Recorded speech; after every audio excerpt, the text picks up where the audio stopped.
Hola, ¿qué tal? Bienvenidos a este nuevo episodio de Aportando Luz, el podcast en el que hablamos de fotografía nocturna, su técnica, consejos y equipo. Soy Javier Rosano, fotógrafo especializado en fotografía nocturna. En mi web, javierrosano.com, podréis ver mis últimas fotografías y acceder a la formación online. Tenéis disponibles píldoras formativas y cursos completos relacionados con la técnica, como la fotografía de rastros de estrellas o de Vía Láctea, y con el procesado, pasando por la iluminación y la composición. Pasad por la web y echad un vistazo a los cursos. Hoy haremos un especial para celebrar el episodio número 100. Pero antes os tengo que hablar de Move Shoot Move, que es el patrocinador de este episodio, y por si no los conoces, pues Move Shoot Move es una marca creada por astrofotógrafos que principalmente se dedica al diseño y venta de trackers ligeros. Es una marca que tiene ya mucha experiencia en el mercado de los trackers y varios de sus embajadores han pasado ya por el podcast. Y han lanzado al mercado un nuevo tracker, el Nomad, que es muy pequeño y ligero y que mejora a la conocidísima MSM Rotator en varios puntos, como por ejemplo en las diferentes sujeciones, tanto con la zapata integrada ahora en el propio cuerpo del Nomad, como en la sujeción de la rótula sobre el tracker o también del propio puntero láser, de forma que se reducen las posibles holguras y movimientos indeseados. Se ha reducido también el tamaño y el peso, pero sin embargo soporta una mayor carga, así que podemos ir más allá del uso de grandes angulares y hacer también fotografía de cielo profundo. Además, se ha simplificado al máximo su configuración con un único interruptor para escoger el hemisferio norte o sur y apagarlo, no tiene más. Y el botón de encendido, tanto del tracker como del láser, se ha rediseñado para evitar encendidos accidentales. Os dejo el enlace con más información en las notas del programa. Y recuerda que usando el código APORTANDOLUZ, todo seguido, tendrás un 10% de descuento. Y por cierto, Move Shoot Move tiene un regalo para celebrar el episodio número 100, así que escuchad todo el episodio para no perderoslo porque de verdad que merece la pena. Y ahora ya sí, vamos con el tema del episodio de hoy.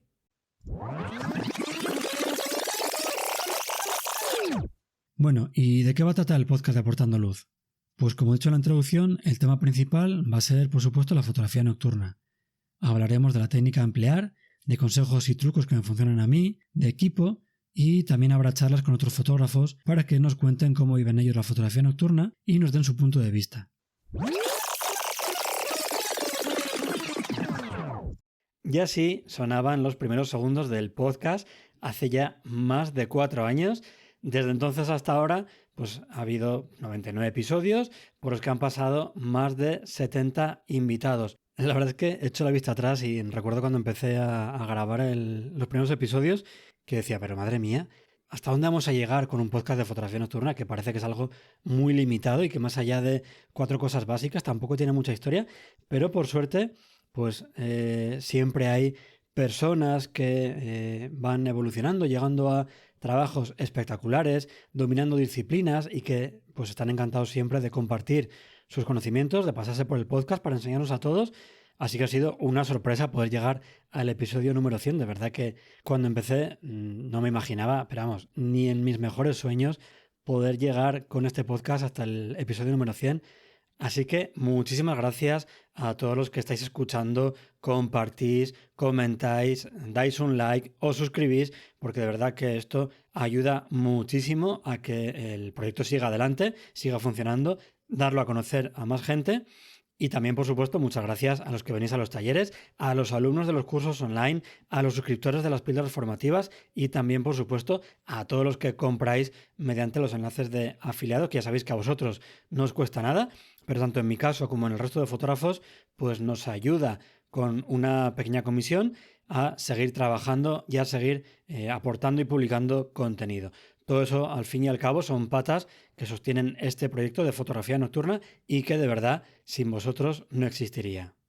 Y por supuesto también agradecer a todos los patrocinadores del podcast por su apoyo y por confiar también en este proyecto, y también por supuesto a Fotografiarte por prestarse de vez en cuando a actualizarnos el mercado fotográfico con Mario Arias, con Edu y Soren, y también pues por estar siempre ahí y facilitarme toda la ayuda posible en cualquier cosa que les pida. Y por supuesto también no podría olvidarlos, agradecer a mi familia por permitirme hacer todo esto, no solo el podcast, que también pues quita mucho tiempo, sino todas las escapadas de fotografía nocturna, los talleres, las grabaciones de los cursos online. Al final hay muchísimo trabajo detrás y que sin su ayuda pues esto no sería posible. Y además la fotografía ha ido calando poco a poco en mis tres hijos, hasta el punto de que se están jugando en el parque y se encuentran con que hay luna llena, vienen corriendo a avisarme, que me preguntan también por las estrellas y los planetas que se ven cuando llegamos al colegio por la mañana, que luego también me imagino desde el otro punto de vista, seguro que algún padre o algún profe que entran a esas horas al colegio a las 8 de la mañana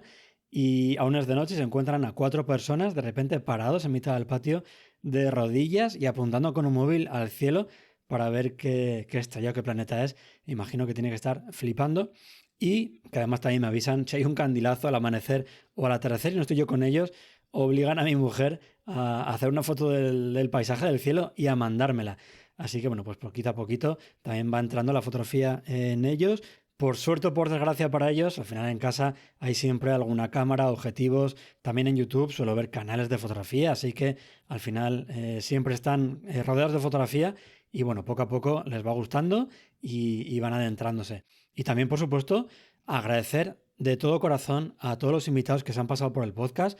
porque tiene muchísimo mérito, sobre todo los primeros invitados que vinieron por aquí, cuando aún el proyecto no era nada y estaba arrancando. Así que a todos, muchísimas gracias por vuestro tiempo y por todo lo que nos habéis enseñado. Y a mí el primero, porque luego lo iremos viendo, porque he aprendido muchísimo, muchísimo de todos vosotros.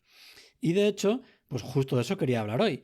No quiero hacer un episodio que sea de, pues qué bueno es el podcast, tiene tantas escuchas, tantas descargas, pues porque me parece que eso no va a aportar mucho a vosotros, a los oyentes. Así que me gustaría hablar un poquito de mi evolución en fotografía nocturna, porque quizás explicar mi camino con sus partes buenas, sus partes malas, puede ser de ayuda a los que lo estáis oyendo y, como decía antes, ha ido casi siempre de la mano del podcast. Por supuesto, y yo creo que ya me conocéis, no quiero decir que ese camino sea el correcto, porque quizás para mí lo ha sido, aunque obviamente hay cosas que hubiera corregido, hubiera hecho de otra manera. No quiero tampoco decir que vosotros tengáis que seguir ese camino porque a mí me haya funcionado, porque al final cada uno tiene su punto de vista, unas circunstancias, unos gustos diferentes, pero ya digo, yo lo comento por si puede servir de ayuda. Bueno, pues cuando empecé con el podcast, yo salí a hacer fotografía nocturna con mi Sony A7 III y no tenía cámara astromodificada, ni tenía tracker y prácticamente no hacía nunca apilados. Y de hecho, muchos conceptos, pues por ejemplo, como ese justo de las cámaras astromodificadas, pues los conocía solamente de haberlos oído, pero no sabía muy bien en qué consistían ni cómo hacer ese cambio. Y la mayoría de mis fotografías tenían una gran componente de iluminación, que es algo que me sigue gustando, pero que, bueno, pues requiere muchas pruebas en el campo, carreras, hasta tener la foto ya hecha, la iluminación cerrada, y era muy raro que hiciera fotografías de la Vía Láctea, y desde luego planificándolas, quizá era pues algo que me encontraba y poco más. No es que no me gustara hacer ese tipo de fotografías, pero con el equipo y yo creo que también sobre todo con los conocimientos técnicos que tenía en ese momento, pues tampoco podía o no sabía cómo sacar mucho de esas fotografías. Y comenzó el podcast y empezamos hablando de pues, las diferentes disciplinas que hay. De astrofotografía con Luismi de Natural Portraits, de light painting con David Araujo, que yo con esa disciplina disfruto un montón con sus fotografías, me parecen espectaculares, pero que por ahora he ido consiguiendo esquivarla.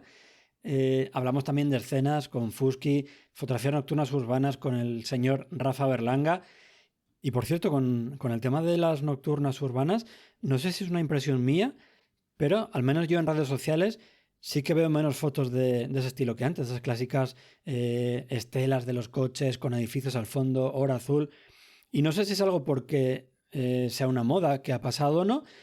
o incluso por la evolución de los fotógrafos nocturnos a los que yo sigo en redes, igual que decía antes que cuando comencé, pues no hacía fotografías de Vía Láctea porque es algo que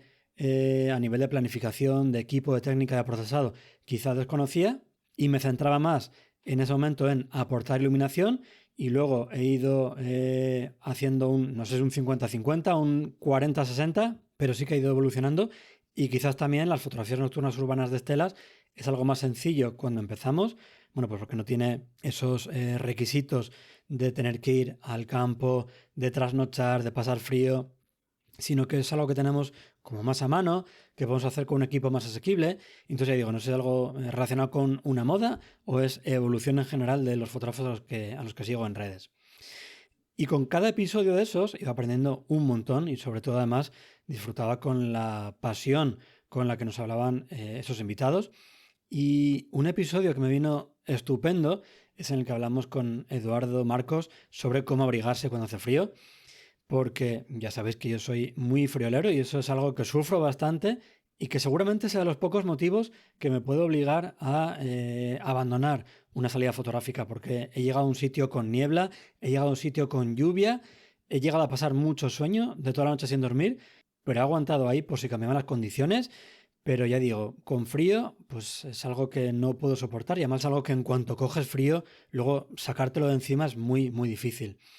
Y yo creo que así como no debemos tampoco escatimar gastos en un trípode o en una mochila, pues tampoco deberíamos hacerlo en, por ejemplo, ropa térmica o guantes, porque al final son elementos que nos pueden durar mucho tiempo y que si compramos barato, pues lo acabaremos al final pagando a largo plazo o incluso a corto, porque hacer nocturnas con frío, ya digo que, al menos para mí, es de lo peor que puede pasarnos. Y cerramos ese primer año con el episodio que yo creo que sin quererlo iba a terminar siendo una tradición en el podcast, como es el episodio de anécdotas especial de final de año, que en este caso fue con Lourdes del Cerro, y es un episodio en el que disfrutamos muchísimo escuchando todo lo que os pasa a vosotros durante las salidas, porque es verdad que es que haciendo fotografía nocturna nos pasa de todo, es súper curioso. Y de hecho tengo ya unas cuantas que me habéis ido mandando a lo largo del año, pero si queréis que incluyamos la tuya, envíamela ya sea por mensaje directo en redes sociales o incluso por Telegram en t.me/Javier Rosano, ya sea por audio o por texto, lo que te resulte más cómodo y la meteremos en ese especial de final de año que ya digo que siempre son pues unas anécdotas muy curiosas de las que seguramente nos reiremos y de las que también podremos aprender para que no nos ocurran pues situaciones que quizás tienen un cierto grado de peligro. Y llegamos al primer episodio de Lunas con el gran Jaicano y hay otras disciplinas, como por ejemplo el light painting o la astrofotografía, que yo veo y entiendo que están cubiertas con otros podcasts, como por ejemplo Lightcast o Fotografiando la Noche, respectivamente, de los que los Light Hunters o Jordi Frassanet son auténticos expertos y prefiero que ellos lo traten, porque además lo hacen con mucho más rigor, con mucha más pasión, mucho más conocimiento. Pero la de Lunas es una disciplina que ha sido muy recurrente en el podcast y no sé si incluso la que más veces ha venido por aquí y además con grandísimos fotógrafos y fotógrafas y que además que tiene muchísimos, muchísimos adeptos. Y de hecho no hay más que ver las convocatorias que se hacen en redes sociales que consiguen reunir a cientos de lunáticos. Y es curioso porque aparentemente esta fotografía de luna está muy alejada de la fotografía nocturna de paisaje con Vía Láctea, de rastros de estrellas o de iluminación, tanto por el entorno en el que se hace, que habitualmente es cerca de ciudades, como también por el equipo, porque no se utilizan grandes angulares, sino que son pues teleobjetivos de 200 milímetros hacia arriba, pero que muchos fotógrafos nocturnos pues suelen compatibilizar, porque es cierto que así podemos aprovechar pues yo creo que casi todos los días del mes para hacer algo. Si no hay luna, pues hacemos paisaje nocturno. Y si hay luna, que entonces vamos a poder sacar pues todo ese detalle de la Vía Láctea, o nos tendremos también que pelear más con la iluminación de la luna si vamos a aportar luz nosotros, pues así aprovechamos para hacer siluetas o fotografiar monumentos. Y es algo que, como decía antes con el light painting, yo me he estado resistiendo durante muchos años a meterme más a fondo. Estaba aguantando con mis 70-200 y recortando luego muchísimo en el revelado. Pero entre los amigos, que no sé llamarlo amigos, y fotografiarte, que me liaron también y me dejaron el Sony 200-600 durante el verano y estuvimos disfrutando en familia con las fotos de la luna, pues al final han hecho que ese objetivo justo acabe en la mochila. Y hablamos también de planificación, tanto de Vía Láctea como de fotos de luna. Es un punto que yo creo que es súper importante y que yo creo que no tenemos en cuenta cuando empezamos a hacer fotografía de Vía Láctea, pero que al final hace que podamos conseguir la foto que tenemos en mente, sabiendo más o menos lo que vamos a encontrarnos en el cielo, y evita que nos llevemos también sorpresas de una Vía Láctea que no está donde yo quería, o una luna que de repente pues aparece que yo no sabía y que nos empieza a dar guerra con la luz y que nos impide sacar todo el detalle del centro galáctico. Espero poder sacar algún vídeo alguna vez con la planificación, tanto en Photopills como en Planet, porque yo creo que, como digo, es algo crucial, que tampoco es tan difícil si te lo explican y que merece de verdad la pena tenerlo en cuenta para cada una de nuestras salidas. Y aunque son aplicaciones de pago, no es nada comparado con lo que nos estamos gastando en equipo y, como digo, hace que podamos sacarle pues el máximo rendimiento tanto a nuestro tiempo, pues que al final todos tenemos un trabajo, una familia, otras actividades, así que lo tenemos muy limitado, como también sacarle más rendimiento al equipo, así que yo diría que están más que amortizadas en la primera salida y que nos valen para pues conocer la hora azul, hora dorada, anochecer astronómico, rastros de estrellas, eclipses, Vía Láctea, lluvias de meteoros, es decir, nos permiten planificar un montón de cosas y nos vienen muy, muy bien. Y llegamos ya al episodio 40 con David Maimó y el mundo de los trackers. En ese momento yo llevaba unos poquitos meses con el mío y es un accesorio que de verdad para mí fue un gran salto al fotografiar la Vía Láctea. El RAW que puedes conseguir del cielo al usar un tracker te da un detalle y una calidad que no se puede conseguir con el revelado. Es verdad que es un cacharro más que vamos a llevar en la mochila y aunque hay trackers tan compactos como el Nomad, que te cabe en cualquier sitio, incluso un bolsillo del abrigo, y que es perfecto para las focales y equipos que utilizamos en paisaje nocturno, incluso ya lo dije en el vídeo que publiqué en YouTube, hasta con un 70-200 y he hecho fotografías a 200 milímetros. E incluso hay gente como Alberto Moreno de Nisos Bajas que lo ha probado con un 200-600 con resultados muy sorprendentes. Y es verdad también pues, que requiere más trabajo en el campo, con el montaje, alineamiento, otra foto para el suelo y sobre todo en el ordenador, que es lo que a mí me da más pereza, pero hay cielos y localizaciones en los que, bueno, yo creo que pues merece la pena darle esa oportunidad al tracker para sacar mucha más información y llevarte de ahí un RAW con mucho, mucho más detalle. Y de hecho, incluso cuando haces fotos con un tracker, ves la fotografía en la pantalla y es una maravilla, es una pasada poder ver esos colores, esa luz, ese detalle y que si encima lo combinas con una cámara astromodificada para captar más color, te permite hacer también fotos muy bonitas del cielo de invierno. Y antes de avanzar, y aquí va la primera sorpresa de este episodio, tengo que contaros que Move Should Move no solamente patrocina este episodio, sino que también va a sortear entre todos los oyentes un kit básico de su nuevo tracker, el Nomad, del que ya os he hablado en multitud de ocasiones, y ese kit incluye el tracker y el láser para alinear. Es un producto valorado en 250 euros, así que es un detallazo el que han tenido desde Move Should Move con nosotros. Es el tracker que, como digo, yo utilizo actualmente y con el que estoy más que encantado. ¿Y qué ocurre si te toca el Nomad pero no sabes utilizarlo? Bueno, pues no te preocupes porque para enseñarte qué es un Star Tracker, cómo planificar las fotografías, a montar todo el equipo, a alinear el tracker, a tomar por supuesto las imágenes de la Vía Láctea con un tracker, a procesar todas las imágenes, te regalaré también el curso online que acabo de sacar hace nada, de más de 3 horas, en el que te cuento todo lo que necesitas saber para fotografiar la Vía Láctea con un Star Tracker. En la cuenta de Instagram del podcast, Aportando Luz, haré hoy mismo una publicación para el sorteo con una imagen del tracker, del Nomad, así que la podréis distinguir del resto de publicaciones que, bueno, ya sabéis que son las carátulas de los episodios. En esa misma publicación del sorteo tenéis las condiciones para participar, pero os las resumo. Hace falta ser seguidor de Aportando Luz y de Move Should Move, así que debéis tener el perfil público para poder comprobarlo. Tenéis que darle también un like a esa publicación del sorteo.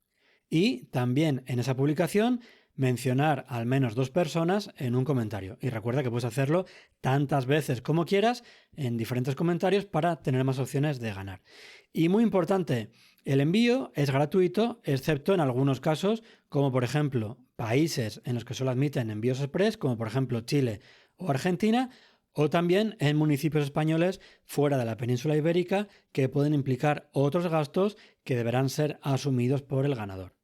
El sorteo terminará a las 23:59 hora de Madrid del día 13 de octubre y el ganador único se anunciará el día 14 de octubre mediante una historia en el perfil del podcast. Así que nada, a animaros a participar y muchísima suerte a todos. Y después de esta buenísima noticia, que os aseguro que no va a ser la única, así que estad atentos, seguimos hablando de esa evolución de la fotografía nocturna y del podcast. Y hay un tipo de fotografía del que también había conseguido resistirme, que es la fotografía de auroras. Y tanto es así que tuvieron que venir ellas a España para que las fotografiáramos y que justo me pilló porque yo no sabía que había probabilidades de verse, por eso hablo de me pilló en el Parque Arqueológico de Segóbriga y grabando un videoblog, así que fue una noche espectacular y que podéis ver en el canal de YouTube. Y en el podcast hemos tenido a auténticos expertos como Dan Zafra y David Martín Castán para hablarnos de ellas y de cómo intentar saber cuándo van a ocurrir y también, por supuesto, cómo fotografiarlas. Y también tuvimos por el podcast a Lorenzo Cordero, que nos estuvo contando su experiencia en 2023 cuando fotografió a auroras en Cáceres. Se vieron auroras más débiles que aquel fin de semana de mayo y que, bueno, pues que creo que un poquita gente llegó a captarlas en 2023. Yo creo que Lorenzo, el Observatorio de Calar Alto y no sé si alguno más. Y otro paso más dentro del proceso de evolución en fotografía nocturna fue astromodificar la cámara. Sadi Nasri nos estuvo contando todos los secretos de este tipo de cámaras, todas las ventajas que nos aportan, las desventajas también que podemos tener al usarlas para fotografía diurna y las particularidades también de la toma y del procesado. Un tiempo más tarde, astromodificaría yo mi A7 III con DST, que creo que ya conté en el podcast cómo fue ese proceso, y suelo usarla tanto para las fotos del cielo nocturno como también para el suelo, e incluso he llegado a hacer timelapses de la luna con ella, así que estoy muy contento. Eso sí, si estás dudando entre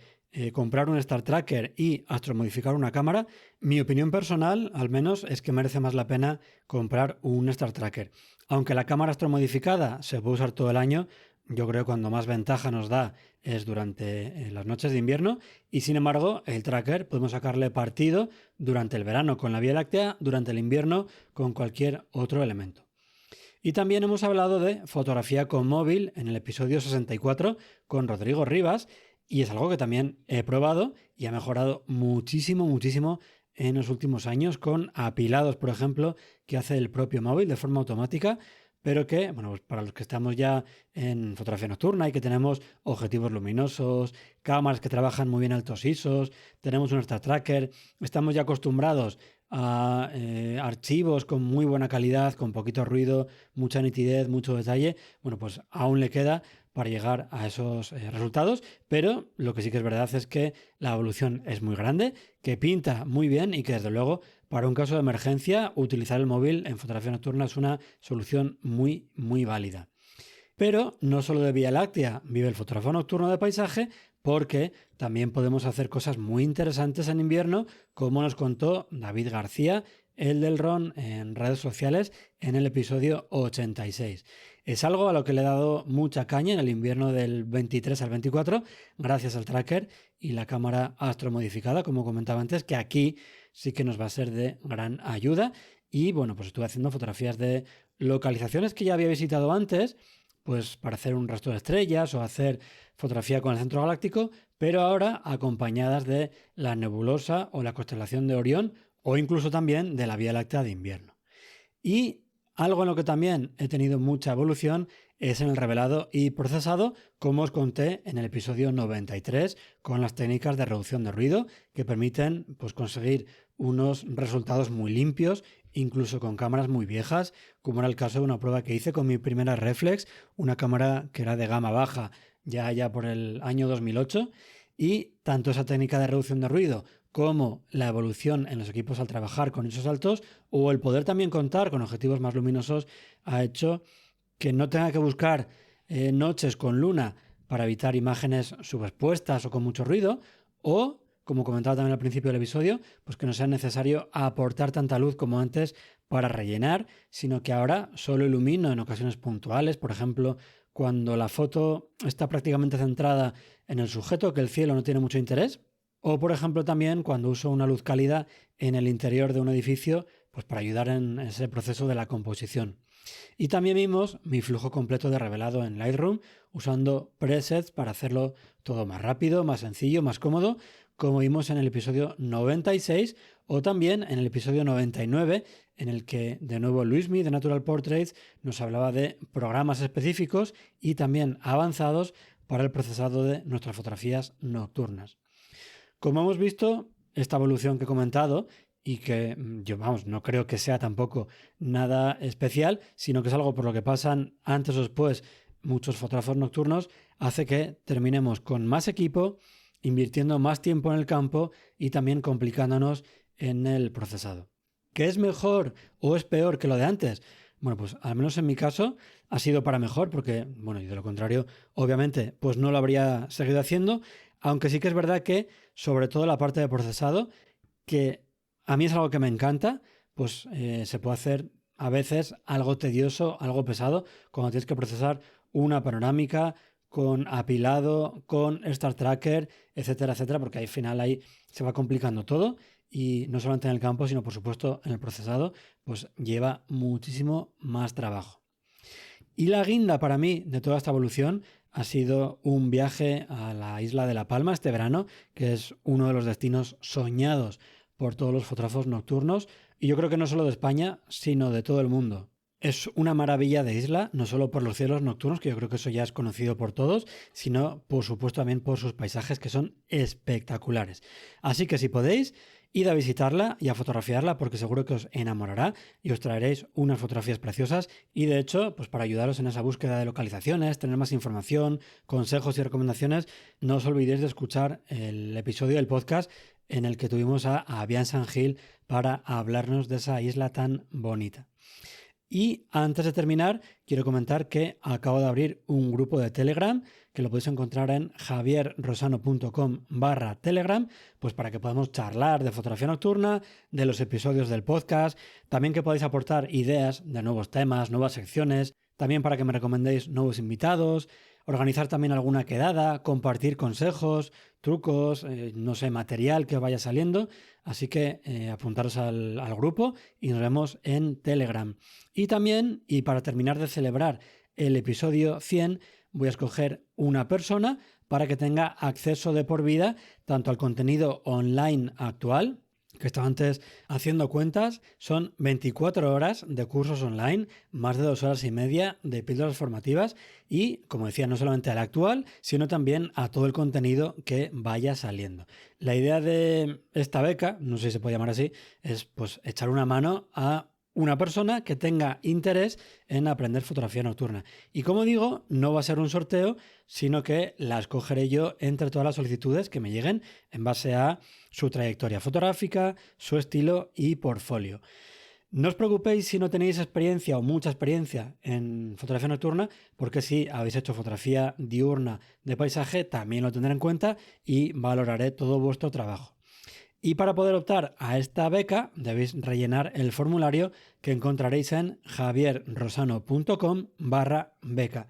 El enlace tanto a la beca como al grupo de Telegram como a los diferentes enlaces que he mencionado durante el episodio, ya sabéis que podéis encontrarlos en las notas del episodio que tenéis en javierrosano.com/podcast/100 con número 100, que es el número de este episodio.